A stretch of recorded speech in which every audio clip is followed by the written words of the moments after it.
pona nini yango tozoloba ba mataba kita bango bakozala lisusu te puisque biso peuple congolais tozotolobi makila o etangaki mukolo na palais du peuple mabunda kotikala kozonga lisusu te. C'est quel sens d'humanisme? Bote na bande ko balandinye sur Locuteur Congo TV to le barana bino toujours to sawana à votre service pour na ko informer bino et merci pour na fidélité et confiance au bosala kabiso et tant au bopé saka kolanda ba émission na biso yango vraiment et ça la rakito sur courage les sous ya ko luka ko s'informer pour que na tourna biso pe to mais la bino ba information wana. Merci beaucoup na partenaire na biso officiel ya Congo et monsieur Félix Fou mon bon séjour à vous na kata Kinshasa et na bosani pete ko pesa merci na madame Séverine Fou depuis la Suisse et maman sociale à Kanzarabat vraiment maman moté mama lamu mbote na président René Tchasouma ainsi que équipe Mobimba technique à Locuteur Congo TV derrière la caméra JP Tumba fils du roi et sénateur le tête élémentaire le boko trépied tozawana na ndenge kaka tomesana ko beta masolo to pe ko sala ba analyse tozana ndeko moko molobeli asa présidente ya parlement debout ya Zando mama Lili Mbui o to ko beta na masolo o etali politique ya mboka na biso mama Lili Mbui mbote mopanzi sango mbote mingi boni santé makambo te santé eza bien na ngolo nzambe toza bien na ngolo nzambe. Voilà et to mekano ko le kotu na motuna o etali na nous parti na biso UDPS na moi lo mbango ezokende boni te parti na biso ezokende bien ndenge toujours tozoloba na mawa na nzambe parti UDPS ezokende bien eza toujours wana pona kosalela toujours toza toujours au service ya peuple toujours ndenge tolobaka biso na UDPS le peuple d'abord yango UDPS eza toujours en forme. Voilà to yebi ke il y a déjà un temps oyo pose salamaki na o etali ba réunion to barani vacances ezalaki retour rentrée et session parlementaire eza les 5 to okoki koyebisa ba imboka nini bazela nini na rentrée ya parlement. Bon merci mon mboka rentrée ya parlement biso ba peuple congolais tozana eloko muso biso tokoko zela te puisque tolobaki na mokonzi ya mboka keno a dissoudre assemblée tolobaki a dissoudre assemblée pourquoi puisque tomona ke na kati na assemblée eza toujours ba étranger nde batondi kuna bato kutu ba votaki te nde bango baza ba député o baza kuna et puis ba député wana bazalaki kuna baza na posa ya kosala o ezali volonté ya peuple congolais te donc bango baza na posa ya kosala o ezali posa na bango bayi baboma soki balingi bakanga bango te naza député naza na immunité moye bokanganga ezate yango biso peuple congolais mobimba to senga ke pa mokonzi na mboka sa nini a dissoudre assemblée pona kolakisa yo mopanzi sango tozo ebisa yo keno yo moko omonaki awa pétition ya Janine Mabunda ngana sala ba émission mingi bato balanda ngai ezala na libanda mboka ba diaspora partout na bandaki toujours côté le mela Janine Mabunda na lobaki na ye na lobi Mabunda yo za mwasi biso toza basi lokola yo batiaki yo na ensemble ko kanisa teke oleki biso basi yo toza libanda mais lokola yo ozo sala wezali volonté ya peuple te ozo sala pona un individu na yebisaka ye toujours ba o batalanga lelo so na zolo baba koyeba ke mama Lili alobaka toujours pona Janine Mabunda na yebisaka justice nzambe kozala likolo na yo lelo justice nzambe sali pona nini ba pesi bambongo basala corruption ndenge nyonso mais nzamba aboyi lelo ba destituer preuve la puis bino moko bomonaki biso ba combattant ya UDPS ba peuple congolais nyonso puisque ba parti nyonso ezalaki na kati ya palais du peuple pona likambo ya pétition awo tozoloba Janine Mabunda zana makila ya ba combattant likolo nzoto na ye puisque ezana combattant moko oyo ye azwaki mbongo apesi bato ya PPRD babima na ba machete bazwi ba machete bakotisi na kati ya veste bakoti nango na kati ya palais du peuple alors tango ba combattant bazokota combattant wana zaka na bon marché ba beteke di shete awa na kingo awo tozolo ba combattant na to uti kokunda yo yango tolobi makila wana eza toujours makila ba peuple congolais ndenge Rossi Mukendi lelo makila na ezo ganga ndenge lelo donc bato ebele o bakufi pona mboka oyo makila wana ezoganga yango nomonaki lelo Janine Mabundu ba destitué ye siko biso tozozela pourquoi lelo remise reprise ezate pona nini puisque na discours wa mokonzi ya mboka tolandaki nde mokonzi ya mboka alobaki keno baluka les plus petits na ba oyo bakozala keno na bureau oyo les plus vieux. Alors jusqu'à présent Mabundu alingi te baya kosala remise reprise pona nini yango tozoloba bamata bakita bango bakozala lisusu te puisque biso peuple congolais tolobi makila o etangaki mukolo na palais du peuple Mabundu akotikala kozonga lisusu te toboye na équipe na ye et puis bamata bakita bayeba bien que so basakani mokonzi ya mboka ko dissoudre parlement nde souhait na biso ya ba peuple congolais yango wana. Voilà, et si au soulevé pour en gros maman Lili, et ça motuna o ezo tungisa ba imboka, bureau d'âge depuis vanda, remise et reprise ezo salemate. Et ça quand on a système ndenge to yebi que vitel caméra zarana kacho, mais il est le remplaçant zato to yebi que c'est lui le chef ya cabinet, et ça kaka adjoint. Et le bureau des sages et vanda, mais remise et reprise ezo salemate. Ça ba système de géo ezalaka muta longwe mais apparemment on dira zo salana dans l'ombre ou comment? Maman, nazo ebisa wana eza kosala te. Wana ezali te ke non eza baje te biso to ebiso ke non peuple nde azali souverain. Lokola peuple aza souverain aboyaki. Alobi ke non bato bazo sala pona un individu to lingi muto akozala place wana abanda kosala pona peuple. Janine Mabundu aya asala te pona koyebisa yo mopanzi sango nazo ba bino bozo tambola partout boyebi nyonso to ezoleka. Biso d'ailleurs ndenge toza boye toza na posa ke gouvernement mususu ya union sacrée ebima to banda masolo mususu toza lisu na posa ba miyibi wana te ba Janine Mabundu oh même ata remise reprise puisque mokonzi ya mboka so moni que ça ne va pas ako dissoudre assemblée yango tozoloba ezala bake ko pesa mbongo ne tozoloka bazo pesa mbongo ba député bino bato bozolia mbongo boye bake bino nde bokotikala ba chômeur puisque mokonzi ya mboka ko dissoudre parlement soki bolingi ba dissoudre yango te to batu nyonso wana bazala libanda to tia bango libanda ba o ba miyibi wana bazala libanda. Janine Mabundu otikala kovanda suna kiti assemblée te biso peuple nde tolobi mukolo yango so ba meki bi ata na corruption Congo ekozika poto kozala wana bakoboma ti bakolemba suka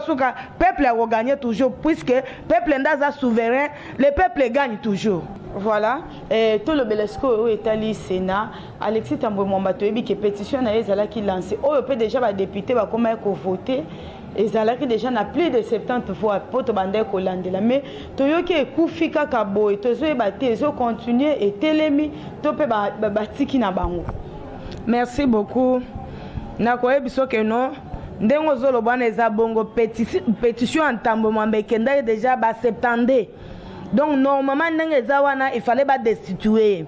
Mais le quoi bango ba message ba kabiliste ba message toujours système en bongo. Bazozo ba mbongo bazo pesa ba député ba pesa ba sénateur de façon que non baluka moye kasi tozo ebisa bango lilobonga nazo répéter. Soki bino bozozo mbongo na bolia ezambongo mboka. Muto apesi ezambongo ba yibi na kati ya mboko ya biso mabele oyo biso ba congolais tozo nyata. Alors bino bozo ba mbongo na boli yango mais tozo senga toujours pétition eza toujours en marche pour to sani to destituer bango puisque bato wana baza bandoki. Tambwe Mwamba boyebi ke no stere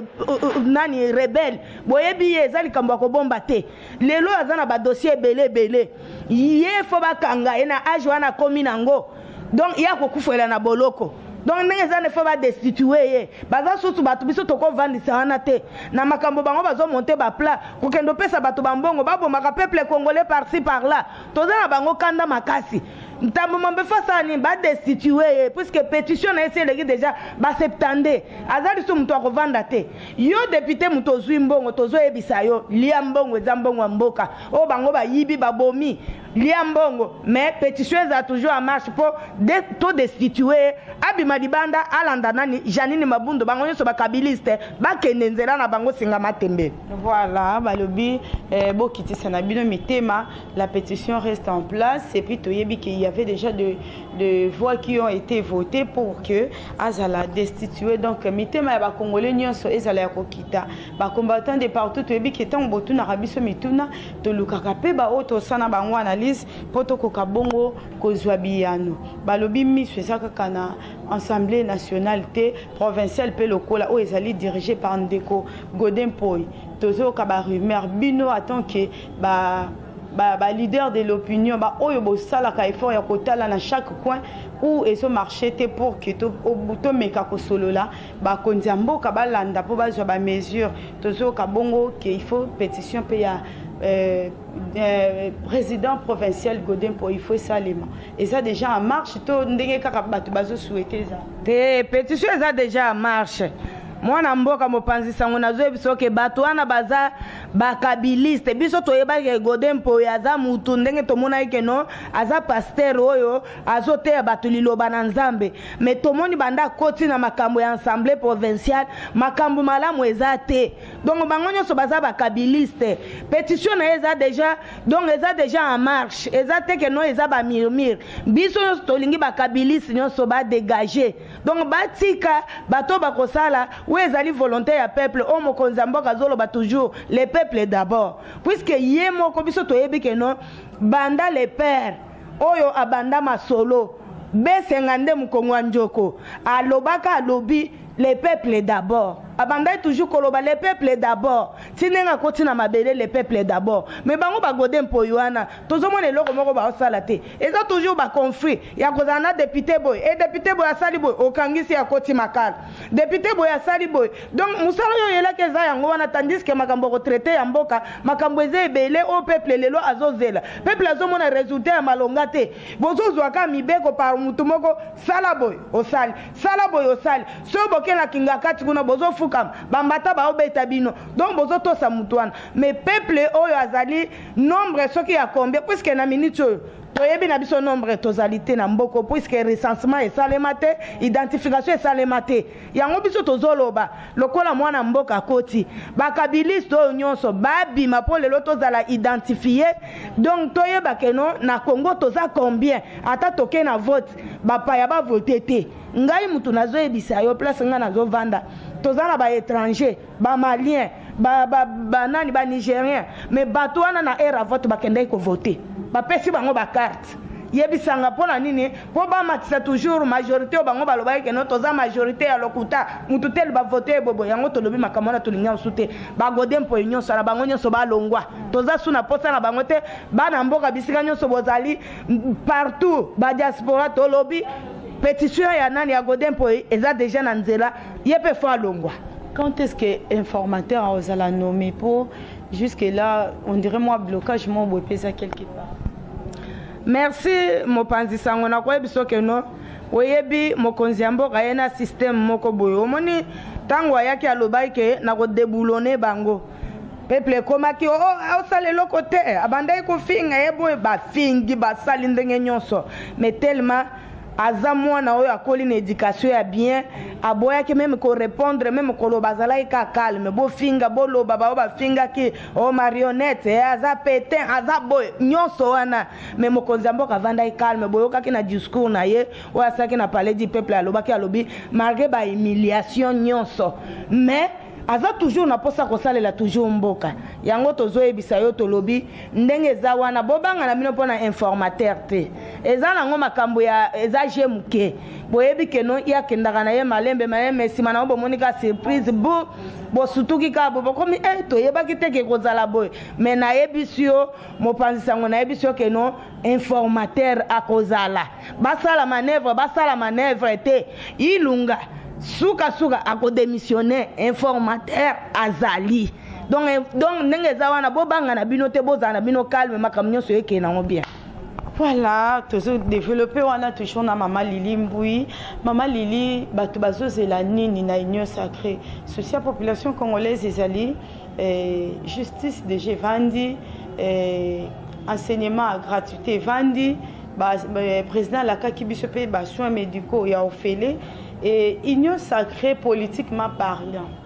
photo zele la ngoni nezo la biso quel vent ya sika po toyebi ke population salara vraiment sur ba politicien confiance te mais le quoi union sacrée ça le quoi l'équipe moko ya sika oyo bazozwa bato ba obete baza le quoi ba ujana population congolaise zela nini na union sacrée. Merci beaucoup. Union sacrée, yomoko mona ikeno. Tango mokonzi mboka azui bokonzi azaki na majorité te. Alobaki alobi lokola ezabo po to bandela nanu mwa histoire mukepo bandeko na biso ba comprendre ndenge tozokende. Boyebi bien que non tango balongwaka awa na Kinshasa balobi toke Genève ezaki na batumi balo ba proposer que bangonde ba candidat unique bango ba kopona ezaki Vital Kamerhe na Félix Antoine Tshisekedi mais tango ba komi kuna ba jewe balola maki basala que non babimisa Martin Fayulu alors tango babimisi Martin Fayulu bino moko boyebi même ata biso moko oyo tozali que non tozana ba parlement tozo panza ba sango na mboka toza ba communicateur ya mboka toyoka ke même mokonzi ya mboka oyo azali lelo Félix Antoine Tshisekedi tango azobima batuniye na journaliste moko ya France kombo na Didi Dipumba atuniye alobi me tomoni awa lelo baponi Martin Fayulu olobi nini na munoko ya mokonzi ye moko alobaki oui le changement c'est le Martin Fayulu mais tango base yoka ki base lobi hein litu oyo Tshisekedi asali awa pendant 37 ans est-ce que ezali po biso tokende kopesa Fayulu bokonzi Fayulu yango base totombokaki alors ko tomboko biso totombokaki lokola Félix Tshisekedi ayokelaka base na ye a retiraki signature na ye tango a retiré signature yango no monaki mwana mboka Kamerhe landaki hotel ko retiré tozala biso mibale loko ba trahir biso tozala biso mibale yango monaki bango bakenya na Nairobi bakomi kuna hotel to sala accord soki yo ozali président ngana kozala premier ministre siko mwana mboka eloko ye kokoma wana ezani tango mokonzi mboka azui bokonzi falaza na majorité makamunyo sepa na endali ngaki azwa Vital Kamerhe acha ye premier ministre mais komi kuna mokonzi mboka azaki na majorité te majorité ke pai Kabila yango no monaki makamunyo so yomoko tali na ba province awa na kati ya Kinshasa ba gouverneur ka bato FCC donc PPRD bango na bango kaka donc eza pasi yango no monaki même biso IDPS to tikala penza kozwa te mage bato bafingaki omoni partout ezaka Kabila justice Kabila nan partout mais mwana mboka yeba ke no avec Dieu pona ko yebiso ke no eloko yo Félix Tshisekedi asalaki ya koloba ke no tokende na stade totika mboka Kongo na maboko ya Nzambe ezalaki eloko munene mais bato bafingaki balobe alongwa kuna tokende mais bayeba kite mais tango afukamaki abonzi mboka Kongo na maboko ya Nzambe lelo Nzambe nda azobundela Kongo puisque toyeba kite ke no makambo ezo salema bando salema boye sata mundu kisa eloko moko te mais Nzambe atelemi wana na kati yango toyebisaki Vital Kamerhe toyebisi bango tolobi bato ya INC botia na se tozokende na 2023 bino botia libaya biso pe totia libaya kasi mwana mboka Vital Kamerhe lokola ifala landa vision ya muninga ya monaki keno ifalaki alia ndenge bayebisaki keno ndenge azala na kosala même pas 3 mois tokoboma ye yango wana monaki ayibi mais Nzamba likolo alobi te Félix asache déjà mboka na maboko na ngai ngande na o diriger ndio moni siko e balukeli lelo akomi ko se retrouver na makala pona ko yebiso keno ndenge tozolo baboyo na pesio mwa histoire na mukepo to kende sikoyo na likambo ya union sacrée sikoyo poto koma ndenge union sacrée ye yomo ko mona kitango baye oh la muka Martin Fayulu boy vérité désir lelo oyo bato basalaka Martin Fayulu mbemba na Katumbi lelo Martin Fayulu akomi ko wanga na bango alobi basala kiloko ata moko te pona ye mais Martin Fayulu ayebi ata prix ya jet te mais Moïse Katumbi azwa jet na ye apesa ye atambola nango mais lelo akomi koloba keno basala eloko moko te pona koyeba ingratitude oyo bango basala nango na mokili eza malamu te yango epesi bango mayele mutu biso to salaki mutu lelo ko molobela biso bote tika to baluka na biso na ngambo ya mutu aza motema malamu tokende ko sangana yango no moni mona mboka alobi tellement asali nyonso bakabiliste bazo kalaye partout alobi te to créer union sacrée pour nation donc yo moko zoka ke ezali pona nation ezali pona biso ba peuple congolais tozozela résultat ya malamu na union sacrée pona nini toyebi ke tozoyebisa bato nyonso baye na union sacrée koya na muyibi na yo ozalaki nango kuna na FCCT ya koyiba koboma awa état de droit ese vandi makambo nyonso ese vandi oyibi bakangio makala babongisi yango mpona bino mpona badinazor en cravate rouge puisque liboso makala ezalaki mpona bakuluna ozomona bakuluna bakota sukuna bakuluna bakoma okende kanyama kasese donc makala eza mpona bango yango tolobi union sacré ndenge mokonzi ya mboka alobi ezali mpo basangisa ide bango nyonso omoni abengaki bakushi ndenge na ndenge batombola mboka Congo mpona nini bameka kodirige mpo biso bakongole tosala nini tose retrouve yango nde union sacré eza wana mwana mboka akose retrouve oyo nyonso akoya na makanisi mabe na union sacré akozala libanda oyo akoya na le peuple d'abord na union sacré nde akosala mosala ya mboka peuple mpe endimi ye ata na manda mosusu mpe totomboli eke no tovote motu oyo asali mpona peuple congolais union sacré ezali mpona biso bakongolais mpo ete mboka oyo etombwama makambo echange ozomona mpo baoyo nyonso bazali liboso baza bato ya mitema mabe tala lelo kino bopeto tala wana bokasa ndenge ezali yebisa ngai eske kino bopeto yango eza wapi nyonso wana bazokale toujours mokonzi ya mboka mpo tamba oloba ye alobaki boye tala ndenge Kinshasa ekomi me tokoma okende na suka na makambo wana nyonso to ekosuka union sacré ezali mpona biso bapeuple po ete tose retrouve mwana mboka asangisa makanisi na baoyo mboka emeka kotombwama yango wana omoni basali lisanga ya union sacré. Voilà, Maman Lili tolandi vraiment na bokebi olobi bongo système Kabila nde bato bazoboya union sacré eza espoir oyo moko ya suka congolais atikali nango po a se retrouver. Est-ce que possibilité ya wana est-ce que to sana no analyse biso mbale po toyebi ba oyo kala bobande ko benga ba kabiliste misusu pe tozomona bango na kati ya union sacrée et les coquets koza malamu te bazwa ba nouveau recrues mais il fallait que bazwa na ba o déjà ba travailler banda kala oyo congolais a akizaka tout moment moyibi a escroquer ba voix a sala boye a détourner bambongo et ba même figure wana bazoya lisusu ko s'adhérer na union sacrée et ba yambami pour que ba sala lisusu est-ce que ekozala vraiment na assurance moko et la union sacrée tambola malamu avec batouana. Merci mingi union sacrée otambola malamu zena pe ce exemple lelo moyibi pe akobongo na komi pe mutu malamu ngana yebi mutu moko azalaka bandi wa banda koboma batu koyiba koboma kokati donc koboma penza batu mais lelo so na yebi so ke no asala kombo na mboko muza edina bala aza mutu wa Kenya kuna mena Kenya banda ko sakade batu donc koboma kobeta zaki sportif mais lelo oyo tango yaki koyamba parole andimi je pense que webi église nzambe malamu lelo eza wana Congo abongo na koma lelo mutei tindenga kotaki na sia mabele eza pendenge moko lelo batu wana yozo batu ya bakabiliste wana tangu yoza na mokonzi na yo mokonzi wana yiba kazebisa lobi yiba na yo problème ezate boma na yo mtu akokango azate oko yiba na yo mais lelo soko ye ozwi mokonzi mso abiso ngai pa na ngai tala mibeko na ngeza boy oko yiba te oko boma te il faut landa oyo nga na zoloba soki yo boyi nga na otoko travailler te siko yebisanga na otika la chômeur po mokonzi oyo bozaki na liboso abande biso yiba boma mokonzi wana za lisusu te tamso avec le temps boyebite so akozala wapi siko na otika la chômeur na olanda mibeko ya mutu azo yebiso ke no ko yiba te kobomate landa exemple nanga okolanda o wapi okozala obligé toujours o se soumettre na condition bazopesa poni naza chômeur te naza vraiment quelque chose pour na laisser famille nanga yango na biso ke bakabiliste wana baye bango nyonso bakozala toujours na rythme ya Félix Tshisekedi to espérer na changement oui bato mabe toko boya bango te omoni ke no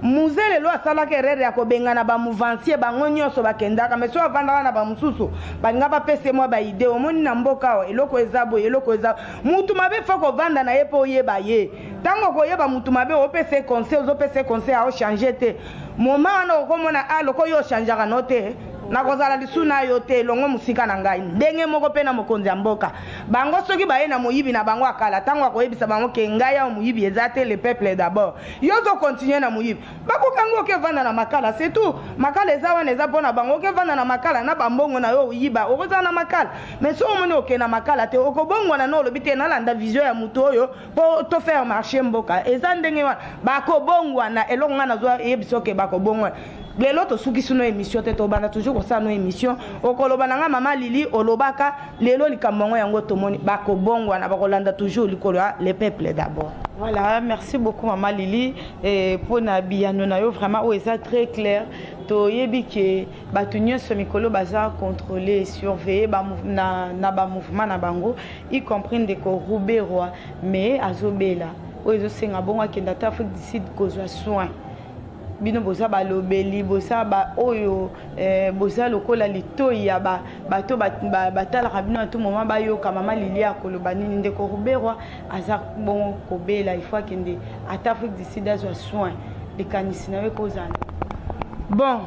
Kobela, babo ete ke mtozo wa traitement. Est-ce que awe pa na biso ba hôpital ezate? Toza na cinquantenaire. Toza na HJ ya nani ya première rue. Toza na ba clinique ezali. Est-ce que bakoki ko traiter kuna te fabi makana Afrique d'ici de pa ken? Mais biso to yebisa bango boy. Ata so bango ba kei. Keno ba kende basala ba plan na bango, po basala nini bacha mubulu na mboka. Eko simba te. Rouberwa aza Rwandais. Ayaka watanke chef wa ba étudiant na nani na campus kuna. Lelo oyo Rouberwa akoma ko travailler na gouvernement. Abasali makambo mingi abomi ayibi makambo ebele. Exemple lelo na yebisa bino bozotala lelo minembo ya ngwana lelo minembo akeya ake ko installer nani gouverneur kuna na nani na minembo. Donc na droit nini ya okende kuna ndenga zana za Rwandais. Ata oye na mboka botala ka ilongi na yewana est-ce que biso ba congolais tozala na bilongi na ya zanango na misu lokwa nyao tozala bongo alo ndenga za wana ata lelo ka Afrique du Sud balobe basala makambo na bango ne ba osala ne Rwanda zoka Rwanda za pays muke RDC toko donc toko beta ye na ndenga mukete tozo yebisa ye na président na bango na mutu na ese komi ndambu toko beta bango tozolo ba attaque ili banda po basala ba complot na bango ekosimba te tosi to telemi baye ba bien que non ndenge tozaboye mokonzi ya mboka akende kozongisa donc diplomation ya banda kosala ya kobima ba relation ezongi partout bango nyonso bazo soutenir ye oya komeka ba ko écraser lokola fourmi donc ba komeka na bango te soki keno azobela akeli banda akende libanda lelo keno ba soki ba okende ko traiter ye mais so akena ide mususu ba ko kokate nazo biso ke to nyata bango RDC za eloko ya makasi toko nyata bango penza donc makasi bazana eloko akosala te ba plan na bango eseke na mai nzamba likolo satelemi likolo mboka Congo bakosala eloko moko te. Et toujours mon appel bongo président se déplace à c'est dans 2 mois awa au mois de février à Rokoma président ya Union africaine et toujours mon ba déplacement na ye Afrique du Sud Angola ba déplacement on a mingi mingi zo sala pona nini Maman Lili ko bongisa kaka to ezape na ba négociation mususu. Merci beaucoup mokonzi mboka tango azobima te pona plaisir ya okende ko tambola ndenge bato babandai koloba musana ko voyager. Est-ce que bino bozo ba ke mokonzi mboka za mona bonne vie papa na ye zaki docteur en droit lelo Belgique mobimba na bayibi Félix Tshisekedi bakoli kuna. Est-ce que sentiment nini okokanga ye aza lokola keno bato bakenda poto te tolo balelo lokola lelo bazo déclarer ba vérité des urnes banyoko mina mposu ke toyebi na biso ata papa na bango te toyebi ata mama te toyebi ata ndeko te mais biso lelo toyebi bandeko ya nani ya Félix Tshisekedi toyebi tata na ye toyebi mama na ye sikoyo bawo wana ba papa na bango bazalaka po bango nde bakotambola lelo basutikeli lelo voyage na kende bona zonga boy mokonzi mboka tango ezobima eza pona ko soigner ba relation pona keno amemelo komoko ya kitoko na mboka ezate gazo kende pona kotambola pona sentiment bien pona epo yende ngazana ata lelo alongo na bokonzi akotika la koza kokufa na ye pauvreté puisque enano baza bato bakoli na vie ya mbongo lelo pende ngaza mokonzi mboka wana akotika la konyokwa mate tango azobima ezali pona ko memelo komoko boye wezo bakisama disu plus na eloko eza na kati ya mboka pote ba peuple ba sepela alors ezali kamuteke akenda kaka pona sentiment ya kobima akende ko tambo est-ce que bozo ebake bientôt azokoma nani président ya nani ya Union africaine eza titre mkete non akovanda kangika maboko alubite na vanda lokwa ba congolais baloba te azokende partout bino moko bomona kawa keno régime ezaki liboso babomaki ba relation nyonso partout. Donc to tikala eka biso moko ndenge menda bandai koloba kolo français oyo bandai koloba keno Congo ezali nango wana Congo eza indépendant donc muto ya koko ya kotelemela Congo azate mais babosani ke foko za pena relation na bato libanda bakosunga bino pe na eloko mususu po soko za na voisin na yo bozana e place moko bofutela lelo ata soza mbongo ebele okozanga ata tonga ya pamba ata tonga boyo zoko akosomba ngote me osomba ka biloko tamusu ya ba $1000 banini tamusu kotinda ata mwana kende pa vazo akozala na tonga apesa ngana chata buto ya chemise. Donc eza bon il faut que soigner relation na baninga o bazali banda mais bino bolobaki keno baninga bazali banda tozana bango na tina te mais lelo mokonzi mboka azongi si ba relation wana nyonso lelo andimi pe na Israël puisque Israël o ezali mboka o loboko na Nzambe ezaka likolo nango soko ndimi yango ozana bénédiction yango no moni Congo lelo bazoluka babundisa biso mais loboko na Nzambe wana ya Israël ezali likolo ya Congo banguna bakokoka te kobima ya mokonzi mboka ezali keno azomema eloko ya malamu e bakisama na mboka eza kotambola ya pamba te. Voilà, parlons de l'insécurité ya mboka na biso. Bambula nyonso eleki même de mois passé zaraka ce qui est sécurité ça na mboka parce que armée za animé na bato Kabila armée za infiltré mais toyebi que présence ya MONUSCO na mboka Congo ezalaki pour na maintien de paix mais maman Lili jusqu'à présent bato bazo kufa seko kufa et ça na ba makambo ezo sa ba crime ezo sa na présence ba casque bleu na présence ya ba oyo bazawa na pona ko maintenir paix na mboka mais qui mezo vanda kaka maman Lili il faut to continuer kaka na MONUSCO to il faut ko kata parce que bon wa Congo de futara bango tant to bénéficier na sécurité c'est que ils a perdre. Merci beaucoup mopanzi sango eza bien omoni biso MONUSCO wana tozomona kututina eloko moko azosala na mboka ote MONUSCO ya na mboka oyo pona ko bénéficier oyebi mbongo combien ezobima na mbula moko pona kofuta nani MONUSCO mbongo combien ta mususu ba fonctionnaire bazofuta mate me bango bazozwa mbongo okotala fonctionnaire bo ta mususu azokende sapato setali na Nzambe likolo donc talon ezalaka lisusu te mutu etombo meloko mutu aga nani kano nini oyo kano rapide na nani likolo ya mai otali chemise bozotala ozotanga ba mipanzi nyonso ya nani ya fonctionnaire mais MONUSCO mbongo ezobima chaque année bazofuta bango mbongo ebele MONUSCO eyaki awa pona nini bazwa ba richesse na biso en plus de ça bazwa basi na biso yozo batake kota est kuna bazozwa bana ya mike bazozwa bango donc eloko bango bayelaki bamoni nzoto ya peuple congolais za kitoko po bango basakana nango baye po bazwa bambongo bango kutu le contraire bazwa appuyer bato yo bazosa ba massacre pona ko boma bandeko na biso surtout na est kuna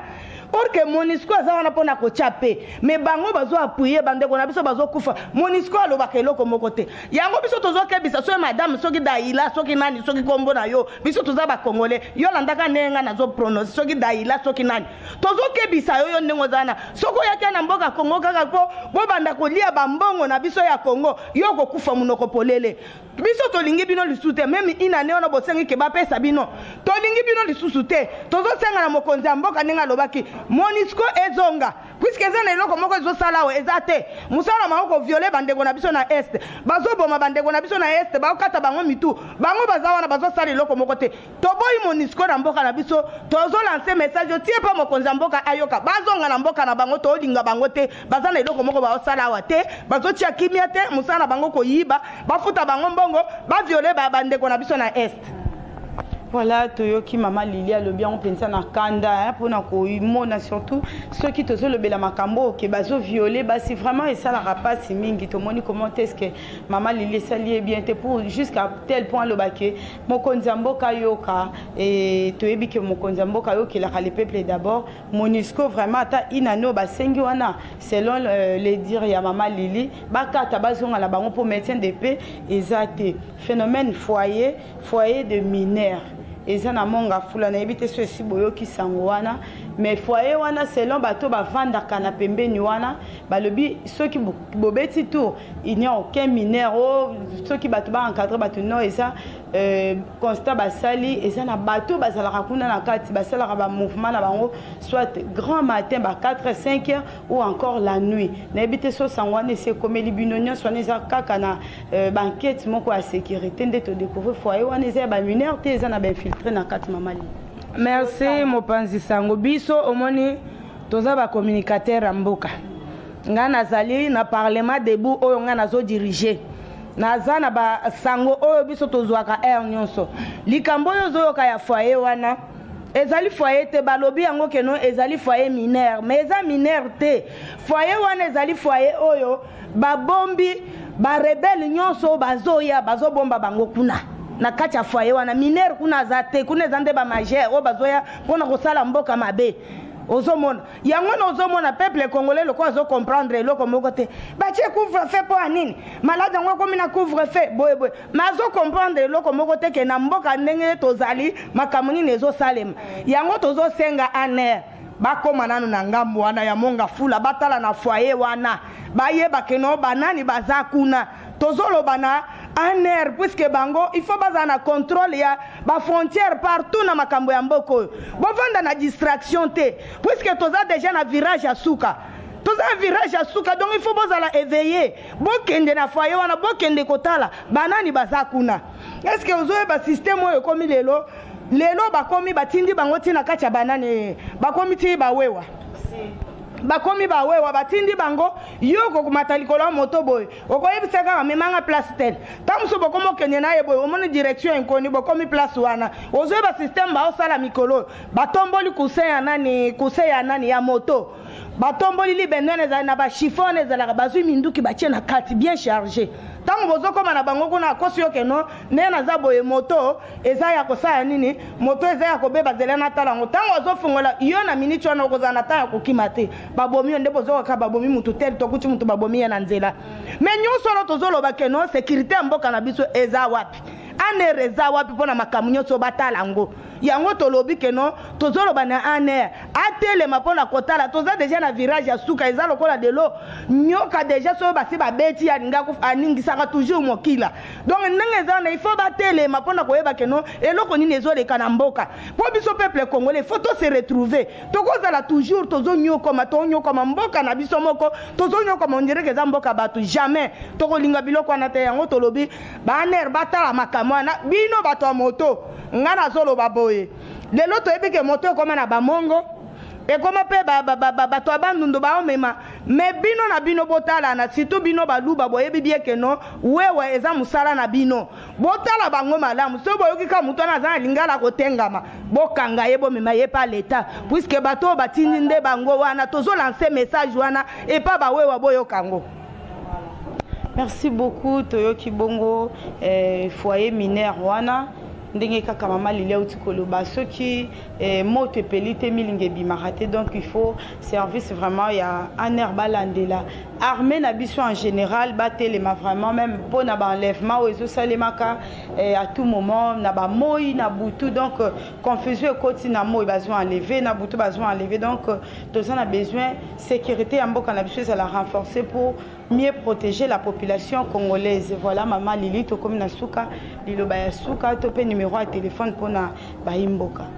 Merci beaucoup tokomi na suka tozaki wana toujours pona ko partager o ezoleka na mboka na biso balandi na biso nyonso ya lokito ya Congo bao bayebi nga mama Lili bolandanga na mwa ba chaîne différent na ba chaîne mususu amelelo na za lokito ya Congo alors na lobi bolanda chaîne puisque za chaîne pe epesaka ba information ya solo yango na lobi na bino bao nyonso ba diaspora nyonso o bayebi mama Lili balandanga ngai ngayebi ke bolandanga makasi ezala mama na nga moko alandanga encourageanga ke no oza mwana na ngai doko ndimi ko salela mboka en tout cas tozotika na maboko ya Nzambe mama na nga moseka na kati ya États-Unis. En tout cas, nazolo batoza toujours wana pona kopesa toujours ba info ya mboka. Yango tolobi tozo senga toujours bino nyonso ata bisika bozali, boza toujours lisu likolo a lisu. Bomoni mutu mabe botika te, botelemela ye. Numéro na nga ya téléphone ezali plus 243 090 580 52 81. Plus 243 090 580 52 81. Wana nde numéro nanga so lookinga pe na WhatsApp okozwanga sans problème. En tout cas na sepeli mingi ba diaspora nyonso biso nyonso tozala bomoko tokanga matozala sima ya union sacré poete mokonzi ya mboka ameka ko réussir po ba msupe baza wana bazoko quand même atako ya lisu na Kinshasa te même atako tina na eloko na Kinshasa te pona nini okotinda eloko boye ba douane leke belé ba droit leke belé mais ceux qui lelo masolo evandi mokonzi ya mboka sali pena musala ninga sala na kanisi ke bobando tinda ba biloko na bino moko bozoya sans problème yango na pesi bino nyonso tumbote bandeko na biso nyonso na Congo ba diaspora na sepeli en tout cas na dingi bino makasi. Voilà, merci beaucoup Balobi. Bon, s'abonner massivement à la chaîne Nabiso Lokito à Congo Télévision. Mon vieux Kanika Ninda, le futur député dans la France. Il faut qu'on partage les liens, tout le tomber là vraiment sous Kamboula Malamu, SP Kawan, la Katsa Bundesp, Mesana Kolanda Biso, na Lokito à Congo TV, Balobi Mabon Delika Kabo Sunga Biso, Pebo Benga Kabo Komantaka, pour que ce Biso Makasi, ya ko travailler les sous. Mbote aussi na mon vieux David Ndonga la motema ya mama Yvette na kati ya Bundes tongona nimbala sima bye bye. C'est quel sens d'humanisme? Pona nini yango tozoloba ba mataba kita bango bakozala lisusu te puisque biso peuple congolais tozotolobi makila o etangaki mukolo na palais du peuple mabunda kotika la kozonga lisusu te. C'est quel sens d'humanisme?